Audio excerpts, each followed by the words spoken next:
Tu es le dispensateur, le généreux, l'éternellement aimant. Abdul Baha.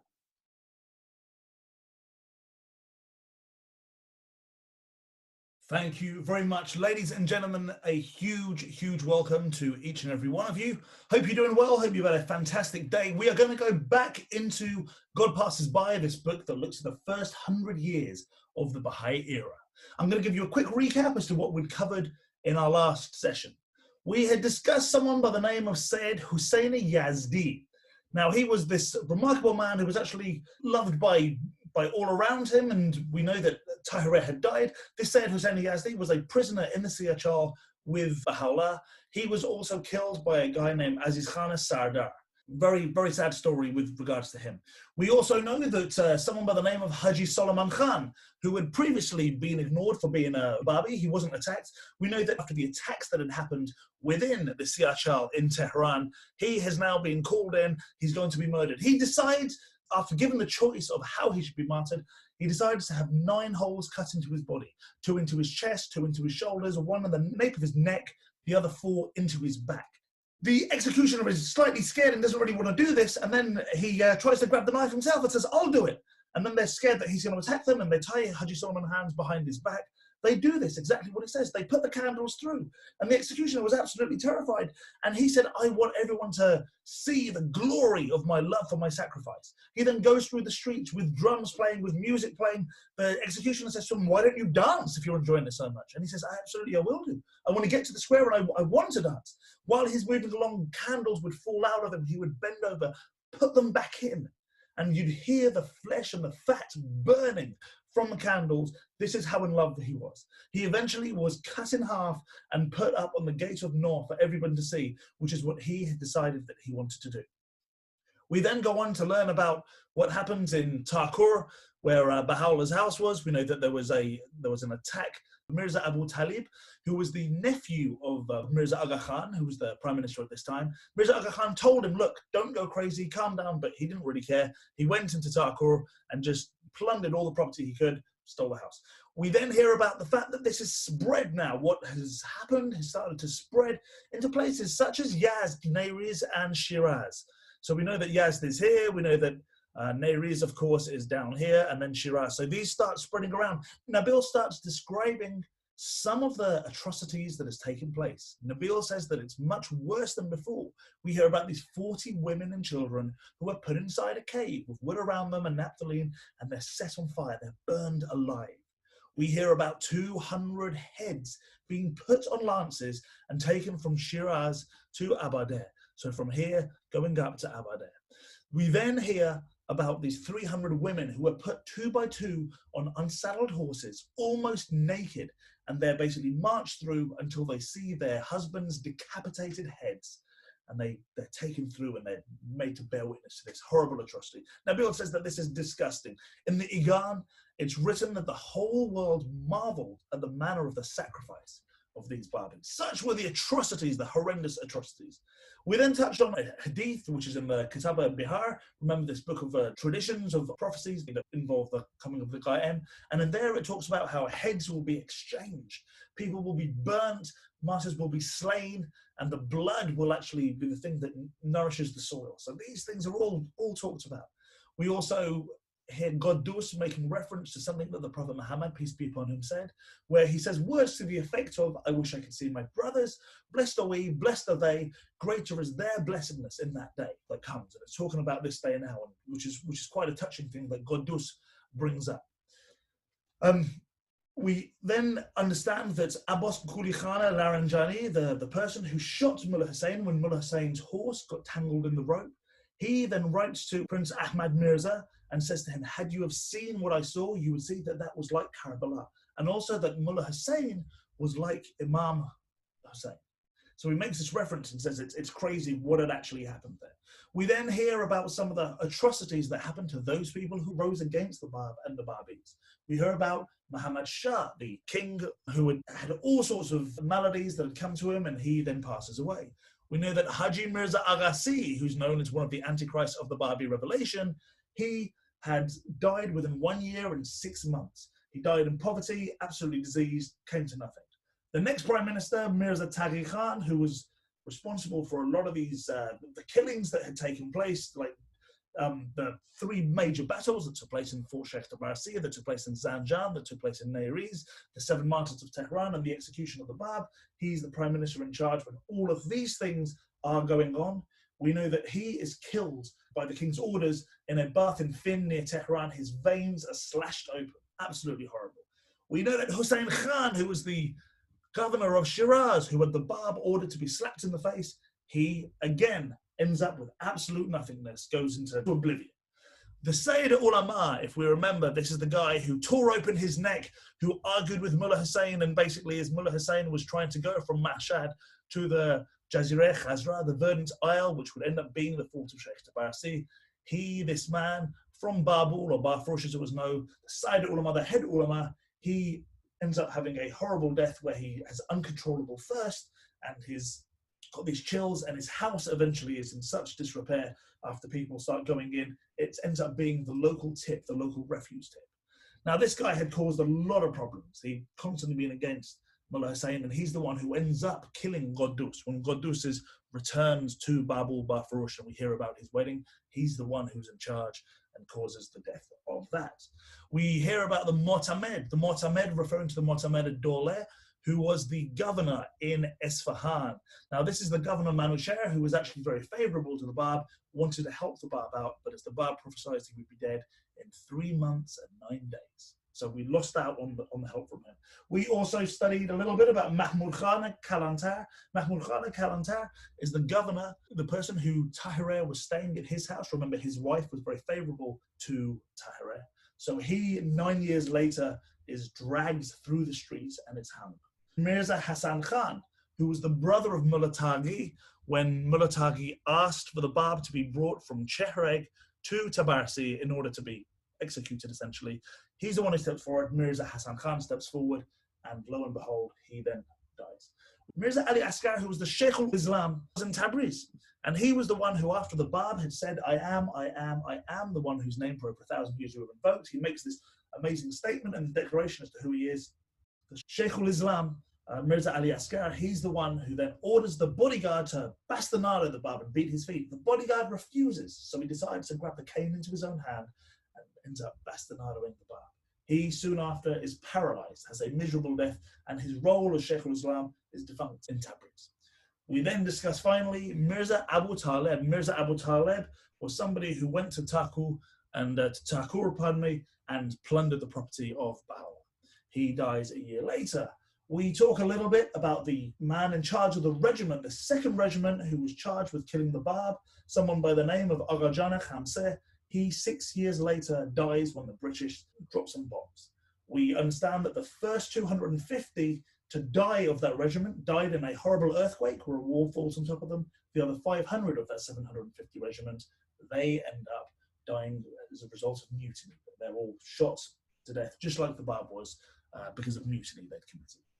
We then understand that in the Dalail al-Sabeh that was penned by the Bab, the 7 proofs, he talks about how many people died from cholera. Did people understand what was going on, that God was actually, this retributive force was essentially coming about because of the way they were acting, this horrible stuff that was happening to Iran. Nabil then goes on to talk more about how Iran was plunged nearly into bankruptcy, that there were plagues that they hadn't even heard of apart from in these dusty books that had decided to sweep across. There was famine, the conditions of Iran start going down.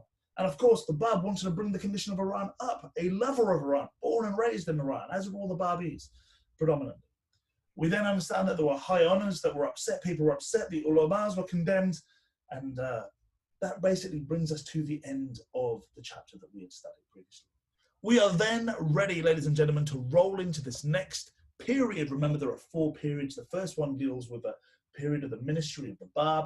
We've brought that to a close. We are now going to go into the ministry of Baha'u'llah, 1853 to 1892.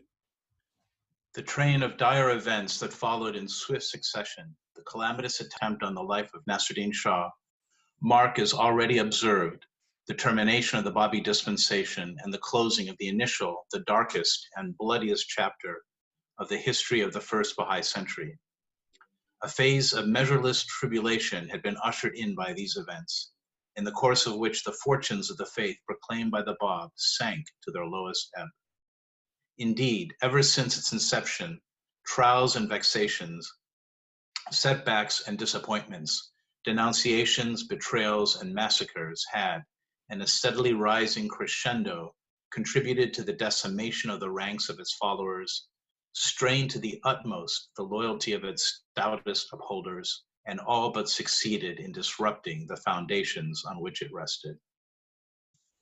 From its birth, government, clergy, and people had risen as one man against it and vowed eternal enmity to its cause. Muhammad Shah, weak alike in mind and will, had, under pressure, rejected the overtures made to him by the Bab himself, had declined to meet him face to face, and even refused him admittance to the capital. The youthful Nasruddin Shah, of a cruel and imperious nature, had, both as crown prince and as reigning sovereign, increasingly evinced the bitter hostility which, at a later stage in his reign, was to blaze forth in all its dark and ruthless savagery. The powerful and sagacious Mutamed, the one solitary figure who could have extended him the support and protection he so sorely needed, was taken from him by a sudden death. The Sheriff of Mecca, who through the mediation of Qudus had been made acquainted with the revelation on the occasion of the Bab's pilgrimage to Mecca, had turned a deaf ear to the divine message and received his messenger with curt indifference. The prearranged gathering that was to have taken place in the holy city of Karbala in the course of the Bab's return journey from Hijaz had, to the disappointment of his followers who had been eagerly awaiting his arrival, to be definitely abandoned. The 18 letters of the living, the principal bastions that buttress the infant strength of the faith, had for the most part fallen. The mirrors, the guides, the witnesses comprising the Babi hierarchy had either been put to the sword or hounded from their native soil or bludgeoned into silence. The program whose essentials had been communicated to the foremost among them had, owing to their excessive zeal, remained for the most part unfulfilled. The attempts which 2 of those disciples had made to establish the faith in Turkey and India had signally failed at the very outset of their mission. The tempests that had swept Mazandaran, Neriz, and Zanjan had, in addition to blasting to their roots the promised careers of the venerated Qudus, the lion-hearted Mullah Hussein, the erudite Vahid, and the indomitable Hujat, cut short the lives of an alarmingly large number of the most resourceful and most valiant of their fellow disciples. The hideous outrages associated with the death of the 7 martyrs of Tehran had been responsible for the extinction of yet another living symbol of the faith, who by reason of his close kinship to and intimate association with the Bab, no less than by virtue of his inherent qualities, would, if spared, have decisively contributed to the protection and furtherance of a struggling cause. The storm which subsequently burst with unexampled violence on a community already beaten to its knees had moreover robbed it of its greatest heroine, the incomparable Tahireh, still in the full tide of her victories, had sealed the doom of Sayyid Hussein, the Bab's trusted amanuensis and chosen repository of his last wishes, had laid low Mullah Abdul Karimi Ghazvini, admittedly one of the very few who could claim to possess a profound knowledge of the origins of the faith, and had plunged into a dungeon, Baha'u'llah, the sole survivor among the towering figures of the new dispensation.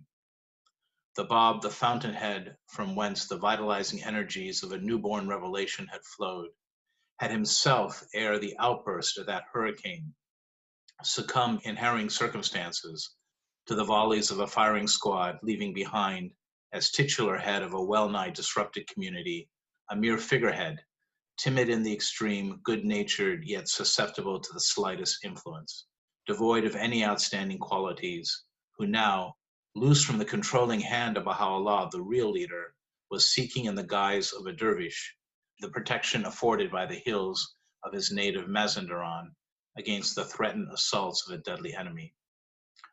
The voluminous writings of the founder of the faith, in manuscript, dispersed, unclassified, poorly transcribed, and ill-preserved, were in part owing to the fever and tumult of the times, either deliberately destroyed, confiscated, or hurriedly dispatched to places of safety beyond the confines of the land in which they were revealed.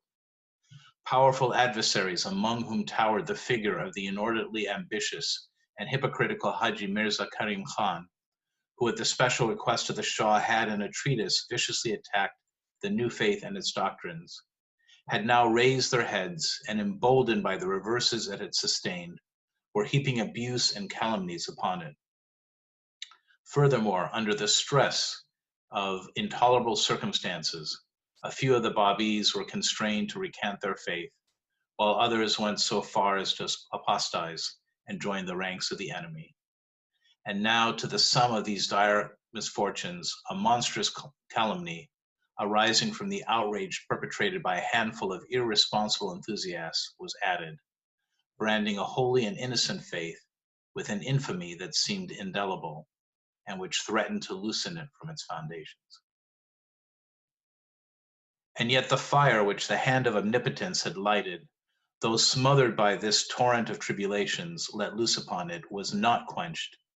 The flame which for 9 years had burned with such brilliant intensity was indeed momentarily extinguished, but the embers which that great conflagration had left behind still glowed, destined at no distant date to blaze forth once again through the reviving breezes of an incomparably greater revelation, and to shed an illumination that would not only dissipate the surrounding darkness, but project its radiance as far as the extremities of both the eastern and western hemispheres.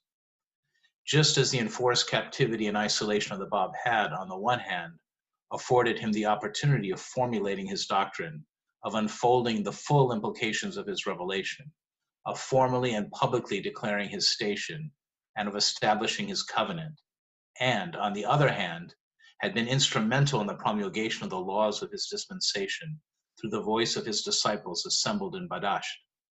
So did the crisis of unprecedented magnitude, culminating in the execution of the Bab and the imprisonment of Baha'u'llah, prove to be the prelude of a revival which, through the quickening power of a far mightier revelation, was to immortalize the fame and fix on a still more enduring foundation, far beyond the confines of his native land, the original message of the Prophet of Shiraz.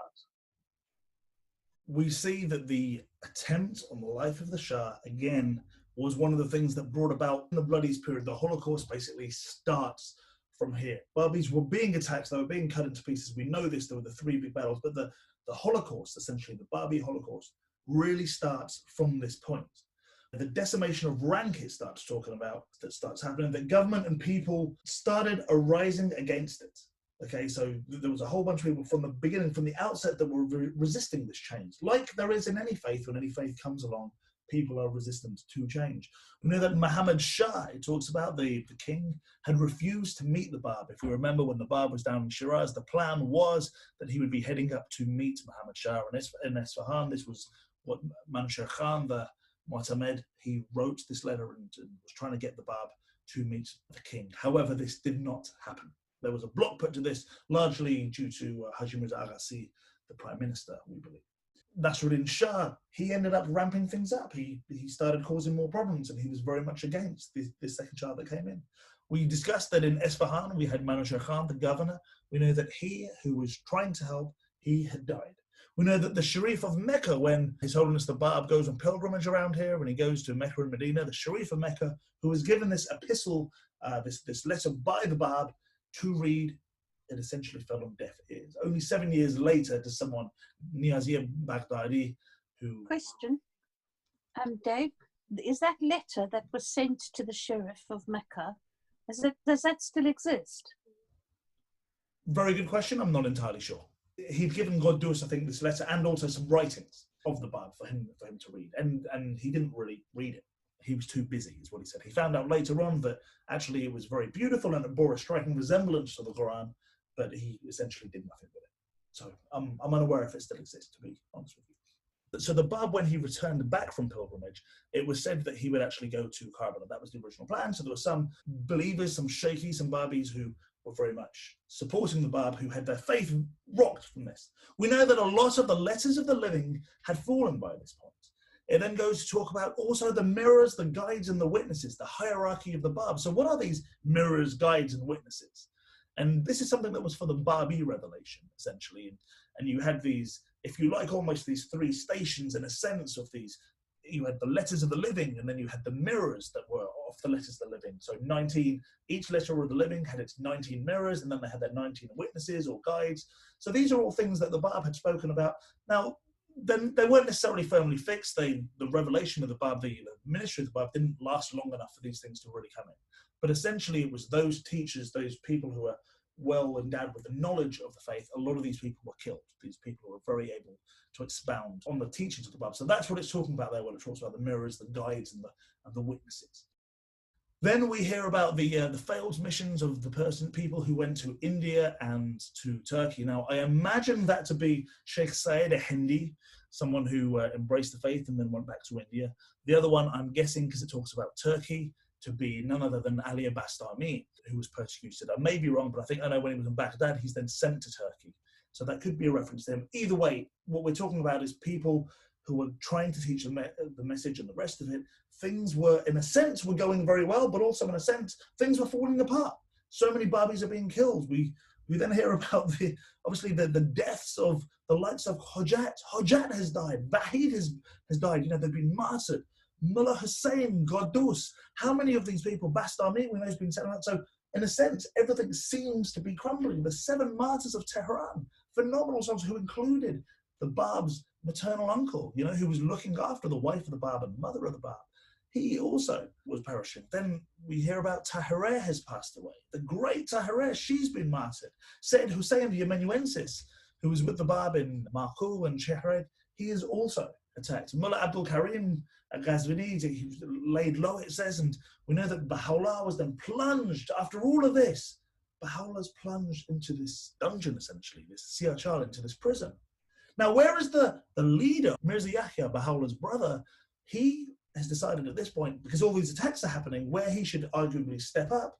Apparently he doesn't have many talents, is what it says, nothing that's outstanding. He then decides to become a dervish, and he just goes off into the mountains, and he's, you know, into the mountains of, I think it's Rasht he goes to in Mazandaran, and he goes there and he just hides. That's all that happens. So all these things are starting to fall apart. On top of this, we have Haji Mirza Karim Khan, the one-eyed Antichrist of the Babi revelations, one of the two Antichrist of the Babi revelations that's mentioned. He starts fresh attacks. Now, people are trying to go against the Babis. Some of the Babis leave, they apostatize, they say, right, we don't want to be Babis anymore. We're going to follow, some of them go after Mirza Karim Khan, some of them just leave the faith, and some of them go back to Islam. There's real panic that seems to be setting in amongst some of the people. After all of this stuff, what happens to the attempt on the life of the Shah, which is the most horrible thing now, which sets the whole thing ablaze, and people dying left, right, and centre. However, the Guardian then makes the point here. He says, however, we had Baha'u'llah. Now, Baha'u'llah starts coming in like this sun. He starts to regenerate things and push things forward. It then talks about how His Holiness the Bab, who was in Chehreg and Marku, while he was here, whilst this was a horrendous time in many senses, this was the period that allowed him to start working on a lot of the laws and the precepts of the faith and sorting out exactly who he was, letting people know. He was always clear as to who he was, obviously. But this is where a lot of the groundwork was done. And I think it seems to say that when this whole attempt on the life of the Shah happened and Baha'u'llah was then put in prison, this is a paralleled moment in time where Baha'u'llah gets to work. And we know it's in the Siachal that he has his revelation. What book are we studying right now? This book is God Passes By. God Passes By. Okay, fine. Yeah. Yes. And it's the second period. That's where we are. Yes. Okay, wonderful. Thank you. Sorry, Nabil. Thank you. No problem. At a time when the cause of the Bab seemed to be hovering on the brink of extinction, when the hopes and ambitions which animated it had, to all human seeming, been frustrated, when the colossal sacrifices of its unnumbered lovers appeared to have been made in vain, the divine promise enshrined within it was about to be suddenly redeemed, and its final perfection mysteriously manifested. The Babi dispensation was being brought to its close, not prematurely, but in its appointed time. and was yielding its destined fruit and revealing its ultimate purpose, the birth of the mission of Baha'u'llah. In this most dark and dreadful hour, a new light was about to break in glory on Persia's somber horizon. As a result of what was in fact an evolving, ripening process, the most momentous, if not the most spectacular stage in the heroic age of the faith was now about to open. During 9 years, as foretold by the Bab himself, swiftly, mysteriously, and irresistibly, the embryonic faith conceived by him had been developing until, at the fixed hour, the burden of the promised cause of God was cast amidst the gloom and agony of the Siachal of Tehran. Behold, Baha'u'llah himself years later testified in refutation of the claims of those who had rejected the validity of his mission, following so closely upon that of the Bab, how immediately upon the completion of the 9th year of this wondrous, this most holy and merciful dispensation, the requisite number of pure, of wholly consecrated and sanctified souls has been most secretly consummated. That so brief an interval, he moreover has asserted, should have separated this most mighty and wondrous revelation from mine own previous manifestation is a secret that no man can unravel, and a mystery such as no mind can fathom. Its duration had been foreordained. St. John the Divine had himself, with reference to these 2 successive revelations, clearly prophesied, the second woe is past, and behold, the third woe cometh quickly. This third woe, upon this verse has explained, is the day of the manifestation of Baha'u'llah, the day of God, and it is near to the day of the appearance of the Bab. All the peoples of the world, he moreover has asserted, are awaiting 2 manifestations, who must be contemporaneous. All await for the fulfillment of this promise. And again, the essential fact is that all are promised 2 manifestations, who will come one following on the other. Sheikh Ahmad Ahsi, that luminous star of divine guidance, who had so clearly perceived before the year 60 the approaching glory of Baha'u'llah, and laid stress upon the twin revelations which are to follow each other in rapid succession, had on his part made this significant statement regarding the approaching hour of that supreme revelation in an epistle addressed in his own hand to Sayyid Kazem. The mystery of this cause must needs be made manifest, and the secret of this message must needs be divulged. I can say no more. I can appoint no time. His cause will be made known after Hin 68. The circumstances in which the vehicle of this newborn revelation, following with such swiftness that of the Bab, received the first intimations of his sublime mission, recall and indeed surpass in poignancy the soul-shaking experiences of Moses when confronted by the burning bush in the wilderness of Sinai, of Zoroaster when awakened to his mission by a succession of 7 visions, of Jesus when coming out of the waters of the Jordan, he saw the heavens opened and the Holy Ghost descend like a dove and light upon him. Of Muhammad when in the cave of Hira outside of the holy city of Mecca, the voice of Gabriel bade him cry in the name of thy Lord. And of the Bab when in a dream he approached the bleeding head of the Imam Hussein and, quaffing the blood that dripped from his lacerated throat, awoke to find himself the chosen recipient of the outpouring grace of the Almighty. What, we may well inquire at this injunction, were the nature and implications of the revelation, which, manifesting itself so soon after the declaration of the Bab, abolished at one stroke the dispensation which that faith had so newly proclaimed, and upheld with such vehemence and force the divine authority of its author. What, we may well pause to consider, were the claims of him who, himself a disciple of the Bab, had, at such an early stage, regarded himself as empowered to abrogate the law identified with his beloved master. What, we may further reflect, could be the relationship between the religious systems established before him and his own revelation, a revelation which, flowing out in that extremely perilous hour from his travailing soul, pierced the gloom that had settled upon that pestilent pit, and bursting through its walls and propagating itself as far as the ends of the earth, infused into the entire body of mankind, its boundless potentialities, and is now under our very eyes shaping the course of human society. He who in such dramatic circumstances was made to sustain the overpowering weight of so glorious a mission was none other than the one whom posterity will acclaim, and whom innumerable followers already recognize as the judge, the lawgiver, and the redeemer of all mankind, as the organizer of the entire planet, as the unifier of the children of men, as the inaugurator of the long-awaited millennium, as the originator of a new universal cycle, as the establisher of the most great peace, as the fountain of the most great justice, as the proclaimer of the coming of age of the entire human race, as the creator of a new world order, as the inspirer and founder of a world civilization. To Israel, he was neither more nor less than the incarnation of the everlasting Father, the Lord of hosts come down with 10,000 of his saints. To Christendom, Christ's return in the glory of the Father. To Shia Islam, the return of the Imam Hussein. To Sunni Islam, the descent of the Spirit of God, Jesus Christ. To the Zoroastrians, the promised Shah Bahram. To the Hindus, the reincarnation of Krishna. To the Buddhists, the fifth Buddha. In the name he bore, he combined those of the Imam Hussein, the most illustrious of the successors of the Apostle of God, the brightest star shining in the crown mentioned in the Revelation of St. John, and of the Imam Ali, the commander of the faithful, the second of the two witnesses extolled in that same book.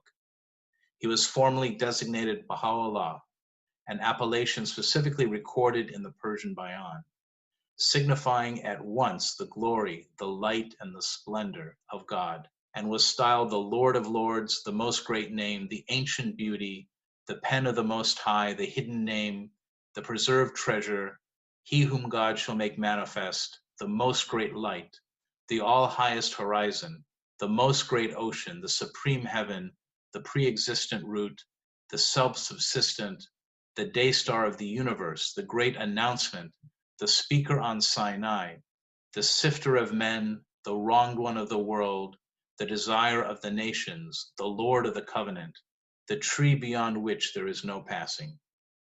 He derived his descent on the one hand from Abraham, the father of the faithful, through his wife Keturah, and on the other from Zoroaster, as well as from Yazdegerd, the last king of the Sasanian dynasty.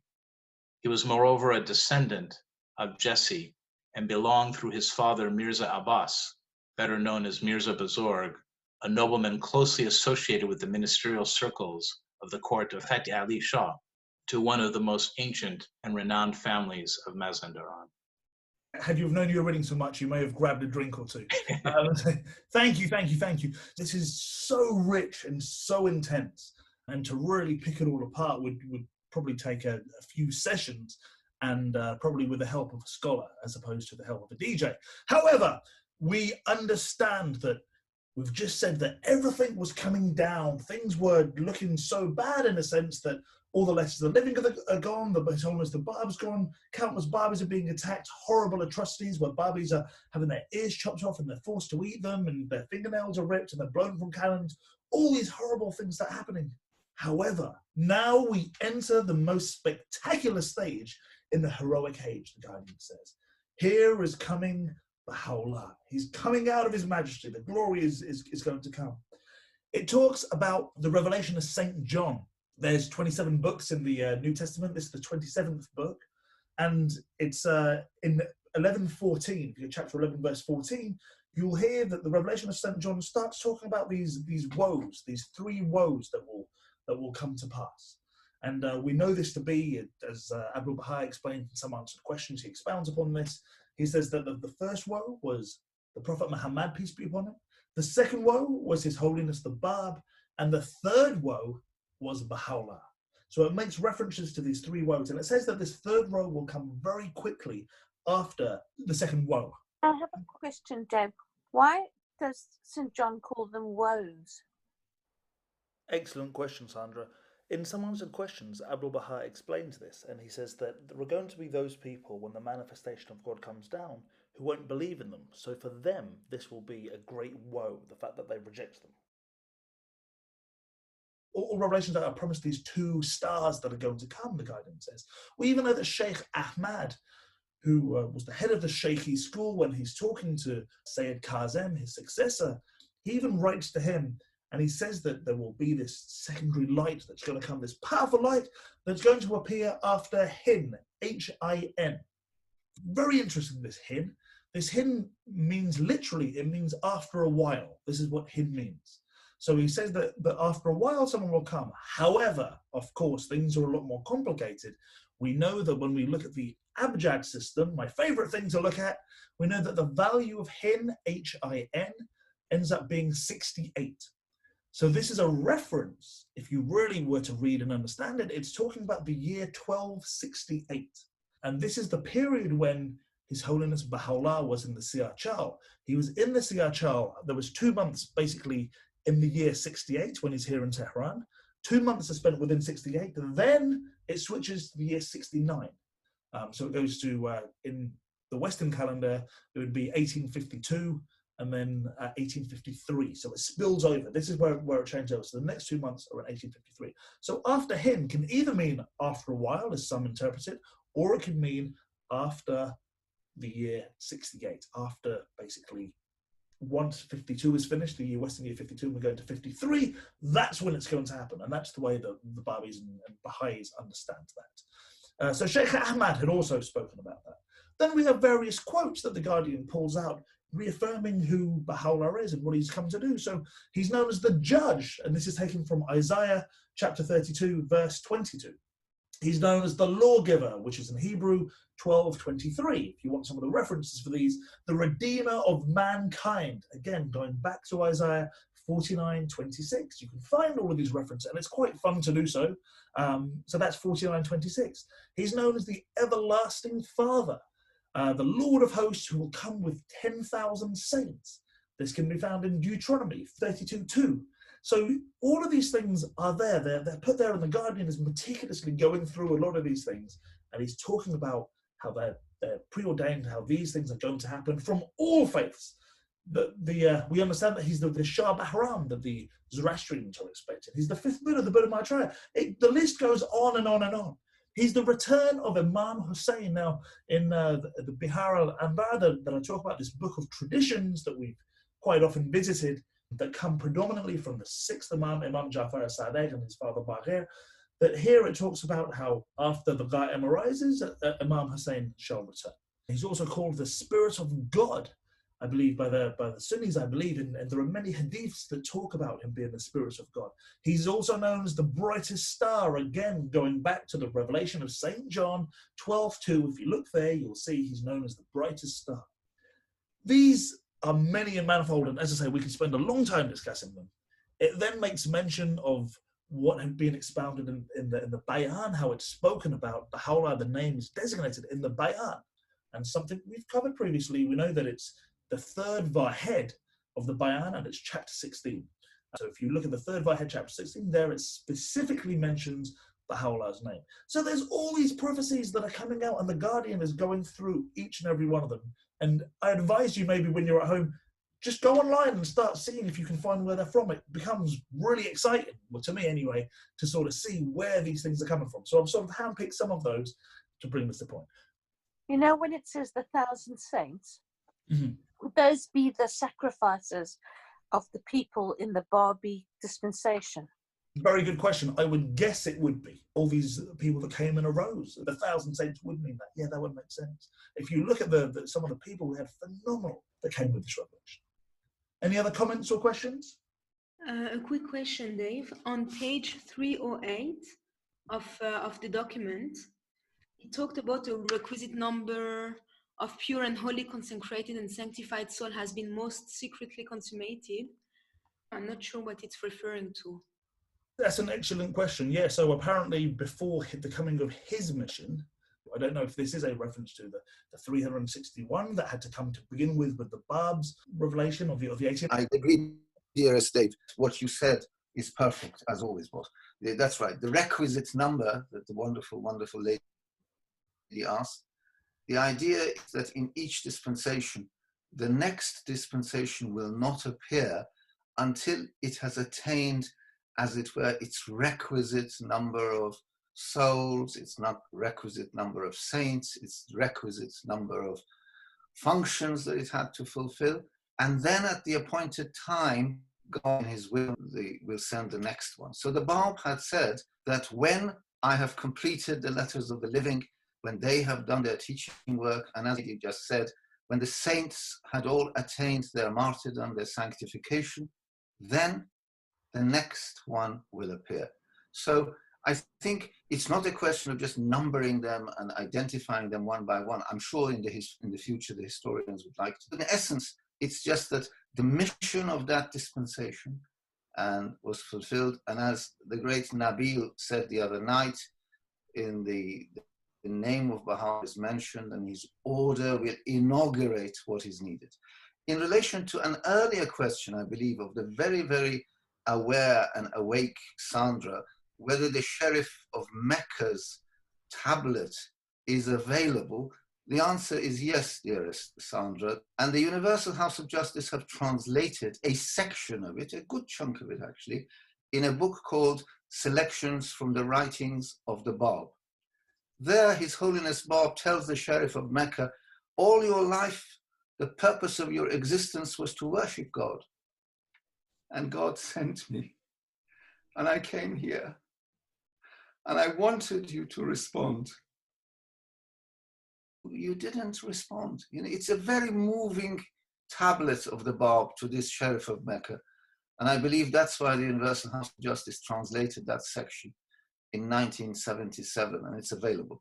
Sorry, Dave, please forgive me. You carry on beautifully, and let Nabil read, because it exhilarates my soul. Thank you very much. Okay, all right. I think the doctor has finished sharing his pearls of wisdom. Ever grateful, as always, to have you with us. David, I would just like to know what is the role of a sharif? The role of a sharif, from what I understand, this was in the Ottoman Empire, it was basically to look after the town.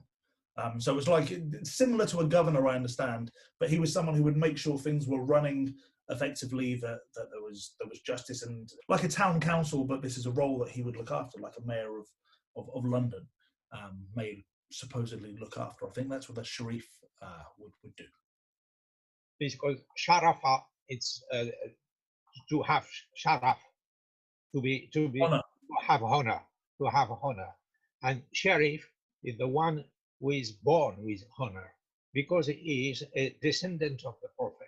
And because he is a descendant of the prophet, he is given the control of an area, and it becomes sharif. He's meant to look after the affairs of the... Yeah, sharif, and the plural of sharif is shurafa. And you have shurafa too in all... and the sharif we have in all the Occidental languages comes from Morocco, from sharif. Wow, so it comes from the word sharaf, meaning honor, sharif. And sharif, yes. And Sharif, again, that was the way around it came. Thank you very much. Yeah. Again, another source of knowledge, our dear friend Patrick. Thank you. To him, Isaiah, the greatest of the Jewish prophets, had alluded as the glory of the Lord, the everlasting Father, the Prince of Peace, the Wonderful, the Counselor. The rod come forth out of the stem of Jesse, and the branch grown out of his roots. Who shall be established upon the throne of David? Who will come with strong hands? Who shall judge among the nations?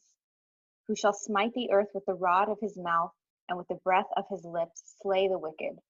And who shall assemble the outcasts of Israel, and gather together the dispersed of Judah from the four corners of the earth?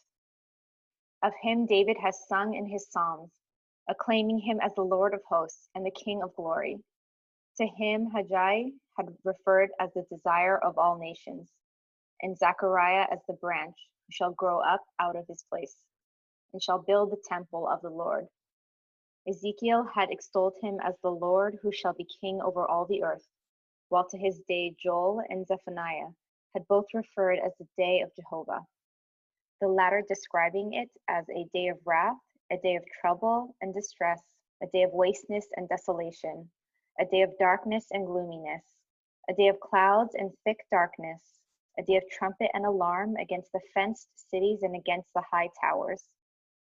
His day Ezekiel and Daniel had, moreover, both acclaimed as the day of the Lord, and Malachi described as the great and dreadful day of the Lord, when the Son of Righteousness will arise with healing in his wings, whilst Daniel had pronounced his advent as signalizing the end of the abomination that maketh desolate. To his dispensation, the sacred books of the followers of Zoroaster had referred as that in which the sun must needs be brought to a standstill for no less than 1 whole month. To him, Zoroaster must have alluded when, according to the tradition, he foretold that a period of 3,000 years of conflict and contention must needs precede the advent of the world's savior, Shah Bahram, who would triumph over Ahriman and usher in an era of blessedness and peace. He alone is meant by the prophecy attributed to Gautama Buddha himself, that a Buddha named Maitreya, the Buddha of universal fellowship, would in the fullness of time arise and reveal his boundless glory. To him, the Bhagavad Gita of the Hindus had referred as the most great spirit, the 10th avatar, the immaculate manifestation of Krishna. To him, Jesus Christ had referred as the prince of this world, as the comforter, who will reprove the world of sin and of righteousness and of judgment, as the Spirit of truth, who will guide you into all truth, who shall not speak of himself, but whatsoever he shall hear, that shall he speak, as the Lord of the vineyard, and as the Son of Man, who shall come in the glory of his Father, in the clouds of heaven, with power and great glory, with all the holy angels about him, and all nations gathered before his throne. To him, the author of the Apocalypse had alluded as the glory of God, as Alpha and Omega, the beginning and the end, the first and the last. Identifying his revelation with the third woe, he moreover had extolled his law as a new heaven and a new earth, as the tabernacle of God, as the holy city, as the new Jerusalem coming down from God out of heaven, prepared as a bride adorned for her husband. To his day, Jesus Christ himself had referred as the regeneration when the Son of Man shall sit in the throne of his glory. To the hour of his advent, St. Paul had alluded as the hour of the last trump, the trump of God, while St. Peter had spoken of it as the day of God, wherein the heavens, being on fire, shall be dissolved, and the elements shall melt with fervent heat. His day he furthermore had described as the times of refreshing, the times of restitution, of all things which God hath spoken by the mouth of all his holy prophets since the world began. There are these likenesses that are made to Baha'u'llah receiving his revelation in the Siyah-Chal, being similar to that of the burning bush with Moses or Prophet Muhammad, peace be upon him, with the voice of Gabriel that had come down, or His Holiness the Bab when he sees the severed head of Imam Hussein and he drinks blood that's dripping from the severed head, and that's how he gets his revelation. There are certain prophecies, again, that it goes into. It talks about what it says in Isaiah, it talks about Ezekiel, Joel, Zephaniah, how Ezekiel and Daniel refer to it as the day of God. Daniel also goes on and talks about the abomination of desolation, that this will take place before he appears. And we know the abomination of desolation, this is where the temple of Jerusalem, where the Jews were not allowed to enter it, and it was occupied by outside forces essentially. And in 1844, we had this thing called the Edict of Toleration, where the Jews were allowed to return again. So that deals with the abomination of desolation spoken in Daniel. So there's these various things it touches upon. For the Zoroastrians, he's the Shah Bahram. For the Buddha, again, the Buddha Maitreya. In the Bhagavad Gita, he's known as the 10th avatar. Christ refers to him as the prince of this world, the comforter. So there are all these roles, these titles that I guess that they're fulfilling. They're all the same person. And here it's very beautiful. It talks, again, this is from Acts of the Apostle in 3:21. You'll see it says, the times of restitution of all things which God hath spoken by the mouth of all his holy prophets since the world began. Things are going to be refreshed. The times of the refreshing is what we're talking about. So how are things going to be refreshed when you've got all these different denominations, the rest of it? I guess the idea is that you have this big, powerful force that comes into the world again, that refreshes things. not to negate the incredible messages of all the prophets of the past, but to build upon that. In the text himself, in Hebrew or in Arabic, you only have consonants. They don't write vocals, or very, very little. But you have, when you are reading, you give the spirit to the text, because you are putting in the text the vowels, yes, vowels. So the text become to life, or came back to life. But it is very disturbing. Thank you very much, dear Patrick. I think we're going to draw actually this session to a close. I've had some feedback of people saying that they prefer the class to be a fraction shorter, because with the prayers, time does go on. So I think we're going to pause here. I would say before we go into our devotional aspects of this, are there any points that perhaps Khaze, Rico, and Nabil, anybody would like to make? Any comments or questions? Because I think we're going to pause it here. Is there anything that anyone would like to comment on? The guidance says, certainly with the dawn breakers anyway, we're meant to master it. And I think you read it once, twice. The more I read it, the more things start coming into work. Yes, okay. play. So I think on first reading or first or second reading, you can get lost very easily. And that means you're doing the dawn breakers. If you're ever confused with what's going on, hang on, why is he here? That's great. That's what you're doing. And I think the guidance wants us to lean into it a little bit more and try and pull these fruits out. So, and that's part of what this course is there to do. So thank you very much for your comments and questions there. Thank you. Anything else? There's one small thing, dearest Dave. It all relates to what you've just kindly said. And I hope it confirms the love. You know, you've several times mentioned the word Saad or Ahmad. You remember the commentary of Qudus on the Saad. You've mentioned many times in the last few weeks. Now, there is a chapter in the Holy Quran called the Surah of Saad. So, it's the same Saad of Samad. In that chapter, which to help people to find it, it's called chapter 38 of the Quran. So, out of the surahs of the Quran, this. So, in all the Qurans and on the Google, you can find it. There is a verse there, and this gives substance to this area that we are studying. It says, Surah 38, verse 67, that the greatest thing is to await Naba' Azim. Naba' Azim. Naba' Azim means the great announcement. So that's in chapter 38, verse 67. And then the verses continue, Dave, saying, but sadly, when that announcement is announced, antum mu'arizun, you will turn away from it. You will turn away. You will reject it, the majority. So it's predicted. But then, at the last verse of that surah of Saad, chapter 38, it says, you shall learn all about it after Hin, after 68. So, the announcement, the great announcement, which commenced in 1844, had its culmination, its apogee, its height in the year 1268, going on to 1269, as you kindly mentioned, 1852, and so on.